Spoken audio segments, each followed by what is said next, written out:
को बार कहा है कि बच्चा बनने के लिए सिंगनी का दूध की तरह की ये ललिता सखी उपासना है, सिंगिन को क्षीर। तो किंतु महाराज जी अनेक प्रयत्न करने के बाद भी मन की चतुरता नहीं जाती। ये ओवर स्मार्ट बनने की जो इसका भाव है निरंतर अवरोध पैदा करता रहता है, वो विशुद्ध प्रेम में बाधा पहुंचाता रहता है। कृपया मार्गदर्शन करें कि कैसे मन की चतुराई कम हो जाए ताकि प्रभु के। इसके लिए भी अगर हम प्रभु से प्रार्थना करें कि प्रभु हमारे अंदर की जो अविवेकमयी चतुरता है वो नष्ट हो जाए। विवेकमयी चतुरता तो भक्त में रहती है, जो माया के संबंध से हमको हटाती है। अविवेकमयी चतुरता जो हमें माया में बांधती है और हम अपने को ज्ञानी समझते हैं, माया में बांधती। जैसे कौन ऐसा नहीं कि जिसको पता नहीं कि ये पाप कर्म है फिर भी करता है। तो जब आपको पता है तो आपने क्यों किया?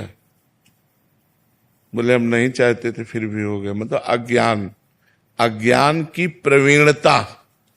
मतलब चोरी बड़ी सफाई से, ईमानदारी से बेईमानी,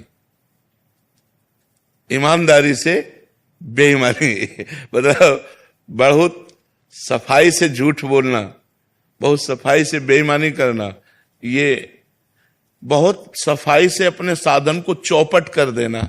और हम समझते हैं कि साधक है। कामना, ममता, आसक्ति, मोह आदि में बड़ी सफाई से हम अपने को भ्रष्ट कर देते हैं।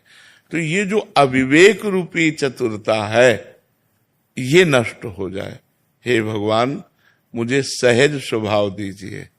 हे भगवान मेरे अंदर वो विवेक प्रदान कीजिए जिससे मेरा अहंकार नष्ट हो जाए। अहंकार में ही बड़प्पन है। अहंकार नष्ट हो जाता है ना तो फिर सब बात बन जाती है। सबका दोष ये अहंकार है, क्योंकि अहंकार से ही कामना, अहंकार से ही ममता, अहंकार से ही वासना, मोह, ये सब प्रकट होता है। तो हमारा जो अहंकार है यही बच्चा नहीं बनने देता। तो ये कब नष्ट होता है? जब हमारी सामर्थ्य नहीं है और मुझे वहां पहुंचना है, ये दृढ़ निश्चय हो जाए, तब भरोसा उत्पन्न होता है कि अब मुझे कौन पहुंचा सकता है।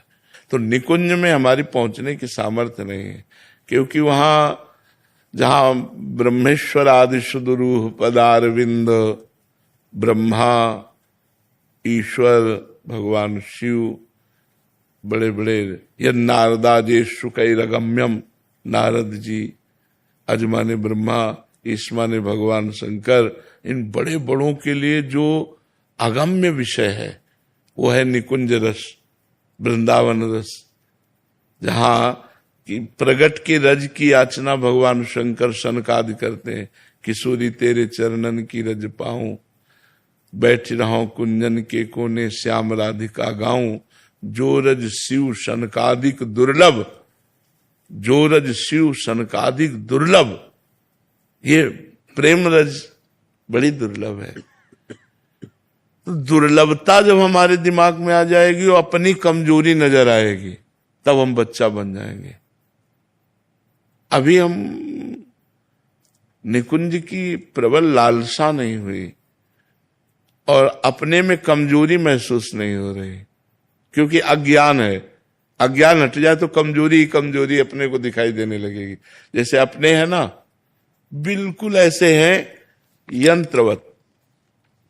ऐसे आप बुलवा रहे हो तो हम बोल रहे हैं, आप दिखवा रहे हो तो हम देख रहे हैं, आप सुनवा रहे हो तो हम सुन रहे हैं, आप चलवा रहे हो तो हम चल रहे हैं। नहीं हे नाथ, न मेरे में बोलने की सामर्थ्य है, न सुनने की, न चलने की, न देखने की। आप जो दिखा रहे हो वही मैं देख पा रहा हूँ, आप जो सुना रहे हो वही मैं सुन पा रहा हूँ, आप जहां मुझे पहुंचा रहे हो वहां मैं पहुंच पा रहा हूँ।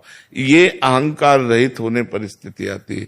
बच्चा बनने का मतलब कोई छोटा बच्चा नहीं बन जाना है। बच्चा बनने का मतलब अहंकार शून्य हो जाना। मेरे में कोई सामर्थ्य नहीं, आप ही मेरे अंदर ऐसी सामर्थ्य देंगे कि मैं निरंतर नाम जप पाऊं। आप ही ऐसा देंगे मैं निरंतर आपका ध्यान कर पाऊं, आपके लिए सत्कर्म कर पाऊं, कोई पाप कर्म ना करूं। भरोसा सिर्फ आपका प्रभु, यही बच्चा बन जाना है। अहंकार का समर्पण हो जाना ही बच्चा बन जाना है। तो हमें लगता है यदि हम भगवान से प्रार्थना करें और नाम जप करें तो हमें ऐसी परिस्थिति में डाल दिया जाएगा कि हम खुद देख पाएंगे कि हम किसी काबिल नहीं। जब किडनी फेल हो गई तब लगा कि अब तो कोई साधना ही नहीं बन पाएगी। अब क्या साधना, अब तो पीड़ा और नाना प्रकार की समस्याएं, परेशान। तब असली में हाथ शरणागति के तब अंदर से उठे कि प्रभु अब तो केवल भरोसा आपका है, ना कोई साधन ना कोई भजन, क्योंकि अब शरीर में पीड़ाएं हैं, शरीर में समस्याएं हैं। प्रभु मन इन समस्याओं में लग जाएगा, वो भजन करेगा नहीं। नाथ अब तो केवल आपका भरोसा है। बस जे ही प्रभु का भरोसा दृढ़ हुआ, सब बात बन गई, सब बात बन गई। तो हमें लगता है अहंकार भगवान के चरणों में समर्पित हो जाना और भगवान से सहज में अपनापन हो जाना और भगवान पर दृढ़ विश्वास हो जाना, यही बच्चा बन जाना है, यही बच्चा बन जाना है।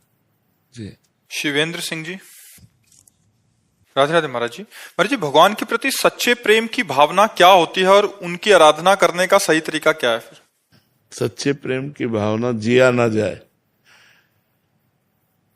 भगवान के बिना जिया न जाए, सच्चे प्रेम की भावना होती। जब से तुम बिछुरे पी प्यारे कबहु न पायो चैन, दरस बिन दुखन लागे नैन। सच्चे प्रेम की भावना है कि उनके सिवा कुछ अच्छा न लगे। नहीं खान पान ते भावे है, नहीं कोमल वसन सुहावे है, सब विषय लगे ते खारा है, हरि आशिक कामक न्यारा है। नारायण हरि भजन में पांचों न सुहात, विषय भोग निद्रा हंसी जगत प्रीति बहु बात। निद्रा हंसी जगत प्रीति बहुत बात करना, विषय भोग भोगना, ना अच्छे वस्त्र अच्छे लगते हैं, ना अच्छा भोजन अच्छा लगता है। बस एक अंदर पीड़ा, जैसे कोई दिल को मसला करे, कब मिलोगे, कैसे मिलोगे। कभी वो चिल्ला के रो पड़ता है, अगर उसको कभी शांति मिलती तो भगवान की कथा सुनने में मिलती है, भगवान के नाम जप में मिलती है, भगवान के नाम कीर्तन में मिलती है, और व्याकुलता बढ़ती चली जाती है। अगर हम निरंतर नाम जप करें, जैसे आपने साधन पूछा, तो प्रेम का जो साधन है, संपूर्ण साधन, कैसे प्रेम प्रकट हो। शांतिरव्यर्थ कालत्वम विरक्तिर्मान शून्यता, आशा बंधा समुत्कंठा नाम गाने सदा रुचि, आसक्तिस्तद गुणाख्याने प्रीतिस्तद वसति स्थले इत्यादयोनुभावास्यात् स्यूत भावांकुरे जनाहा। अगर ये लक्षण आ रहे हैं तो जान लो कि प्रेम प्रकट होने वाला है। भावांकुरे जना, अब भाव का अंकुर उदय होने वाला है, प्रेम का अंकुर उदय होने वाला है। क्या बोले? शांति। बहुत ध्यान से सुनो सब लोग, ये परमार्थ की बातें, अध्यात्म की बातें हैं, ये बहुत दुर्लभ है। शांति, अपने को कोई अपमानित करे, गाली दे, पीड़ा दे और हम उसका मंगल मनाएं, उसे शांति कहते हैं। प्रेम की प्राप्ति के लिए जो साधन है, पहला साधन सहनशीलता।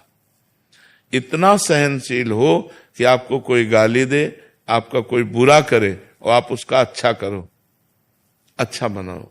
भगवान आपका स्वास्थ्य ठीक रखें, आपकी बुद्धि शुद्ध रखें, आपको कभी दुख न पड़े। ये उसके लिए जो मुझे गाली दे रहा है, मेरा अपमान कर रहा है, मुझे दुख दे रहा है, मेरा हृदय उसके लिए मंगल मना रहा है।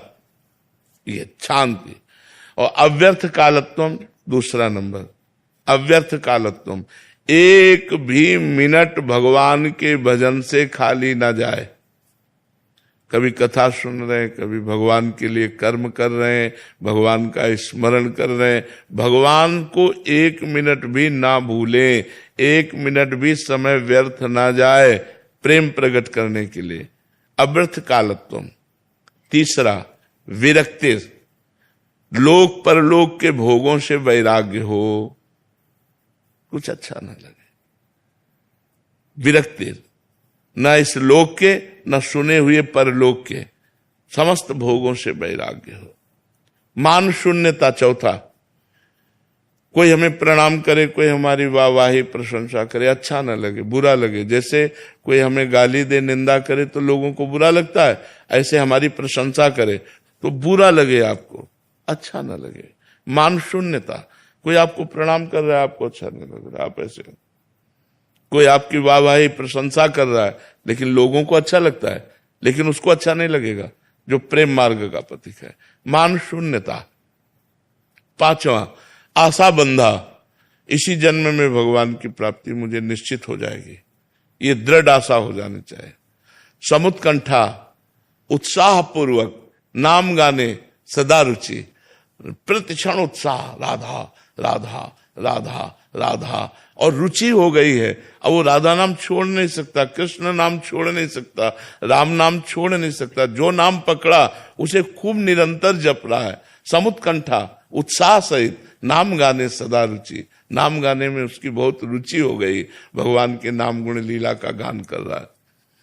आसक्ति तद गुणाख्याने, भगवान की कथा में उसकी आसक्ति हो गई, वहां कथा हो रही वो जाके सुनेगा। बावरो सो रस में फिरे, खोजत नेह की बात, कोई भगवत प्रेम की बात सुना दे, कोई भगवान की चर्चा सुना दे, ऐसे उसके कान प्यासे रहते हैं जिसके हृदय में भावांकुर प्रेम अंकुरण होता है।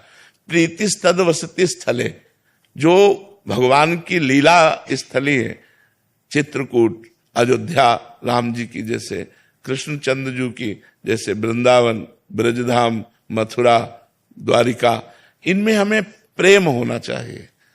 जैसे परदेश गए हुए जब छुट्टी मिलती तो अपने घर को हम कैसे उत्साहित होकर भागते, ऐसे हमें संसार से जब छुट्टी मिले, चलो वृंदावन चलते, एक बार बिहारी जी से आकर उत्साह हो, एक प्रीति हो, चलो आज बरसाने दर्शन करने चलते, चलो आज द्वारिकाधीश के दर्शन करने चलते। ये अंदर से अपने इष्ट के धामों में प्रीति तद वसति स्थले, और एक दो दिन 4 दिन आकर के वास करे, सत्संग सुने, तो समझो कि हमारे अंदर प्रेम का अंकुरण होने लगा है। अगर ये लक्षण पाए जाए तो, जो अभी बताए आपको, इन लक्षणों का बार बार मनन किया जाए और आचरण में उतारा जाए तो भगवत प्रेम निश्चित प्राप्त हो जाएगा। स्वामी गुजेशानंद जी। श्री राजा वल्लभ श्री हरिवंश महाराज जी। महाराज जी, आपके चरणों में कोटि कोटि सादर दंडवत प्रणाम। महाराज जी, आपने कुछ दिन पूर्व सत्संग में मन की भिन्न भिन्न अवस्थाओं में किस प्रकार की साधना करके मन को भजनामुखी बनाना चाहिए उसका वर्णन किया था। जैसे सत्वगुण का भाव मन में है तो जप ध्यान करना चाहिए, रजोगुण का भाव तो मन को किसी क्रियाओं में लगा देना चाहिए, इत्यादि इत्यादि। महाराज जी, इस पे थोड़ा सा विस्तार पूर्वक वर्णन चाहते थे। सबसे पहली बात है कि हम रजोगुण और तमोगुण को आने ही न दें। वो तो जनरल के लिए है, लेकिन साधु के लिए है कि हर समय वो सात्विक की स्थिति में रहे, क्योंकि हमारा खान पान सात्विक, खान और पान दोनों सात्विक है, हमारा वास सात्विक, हमारा ग्रंथ सात्विक, देखना सुनना सात्विक, तो हम सतोगुण को अधिक बढ़ावें। लेकिन बाई चांस यदि हमारे अंदर रजो